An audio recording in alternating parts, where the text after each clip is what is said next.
Am I the asshole for letting my marriage end instead of trying one more time? I'm writing this because I keep going back and forth in my head, and I don't know if I made the healthiest decision or the easiest one. My ex-husband and I were together for just over 10 years, married for 7. No kids. A shared dog. A house we bought because it felt like the next step, not because either of us was especially excited about it. If you'd asked anyone who knew us, they would have said we were solid. Low drama, dependable, the couple who always showed up on time, split the check without arguing, remembered birthdays. What they wouldn't have seen is how quiet everything had become. We didn't fight much, which I used to be proud of. I grew up in a house where yelling meant something bad was about to happen, so I equated calm with safety. If we weren't arguing, I told myself that meant we were doing something right. But over time, calm turned into distance. Conversations became logistical, groceries, schedules, who was taking the dog out. Even how was your day? Felt like something we said out of habit, not curiosity. I noticed it first. Or at least, I noticed it enough to worry about it. I brought it up gently at first. I'd say things like, "Do you feel disconnected lately?" Or, "I miss us." He usually brushed it off. Sad work was stressful. That we were just in a busy season. That all long-term relationships went through this. I believed him. Or maybe I wanted to. Over the next couple of years, I tried harder. I suggested we do date nights again, plan them myself when he forgot. I asked if we could try couples therapy, not because things were bad, but because I was scared of where they were heading. He said therapy was for people who were already in trouble. That stuck with me. I started doing what I always do when something feels unstable. I overfunctioned. I carried more. I adjusted myself to make things smoother. I stopped asking questions that made him uncomfortable. I told myself this was what commitment looked like. The thing is, resentment doesn't usually show up as anger. For me, it showed up as numbness. I stopped feeling excited when he walked into a room. I stopped feeling disappointed when he forgot things, because I expected it. I started sleeping lighter, waking up tired even on weekends. I didn't know how to explain any of this without sounding dramatic, so I mostly kept it to myself.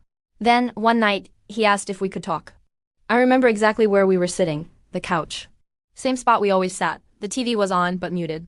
It felt strangely formal, like he'd rehearsed what he wanted to say. He told me he wasn't happy, not angry, not accusing, just flat. He said he felt like something was missing, that he felt disconnected, that he didn't feel in love the way he thought he was supposed to. I didn't cry. That's the part people judge me for the most.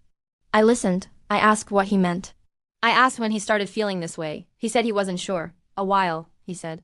That phrase felt like a punch to the chest.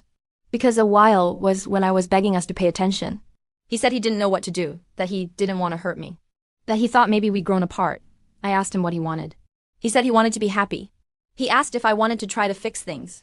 I remember sitting there, realizing something I hadn't let myself think before. I didn't know what fixing it would look like anymore. I'd already offered therapy. Already tried communicating. Already bent myself into smaller shapes to keep the peace. I told him I didn't know what else to try that we hadn't already ignored. He looked genuinely surprised. He said, "Don't you want to fight for us?" That question has echoed in my head ever since. Because I wanted to ask him why he hadn't fought when I was the one asking for help.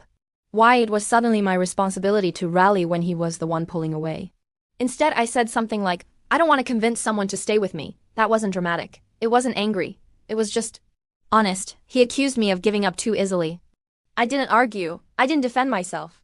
I think part of me was too tired to explain how long I'd already been holding things together. When we decided to separate, the reactions from other people were almost harder than the breakup itself. Everyone rallied around him. They said things like, "I'm glad he was honest," or "It takes guts to admit you're unhappy." People told him he deserved to find himself. People asked me what happened. When I said he wasn't happy, they looked at me like I was leaving something out. My mom asked if I'd tried everything. His sister said she was surprised I didn't push for counseling harder. Friends told me relationships take work, as if I hadn't been working quietly for years. I started wondering if I'd failed some invisible test, if I was supposed to fight louder, cry more, beg. During the separation, he reached out a lot. Sometimes to talk about logistics, but mostly to talk about feelings. He told me dating was harder than he expected. That he didn't realize how much emotional labor I'd been doing until it was gone. That he missed our routines, our stability.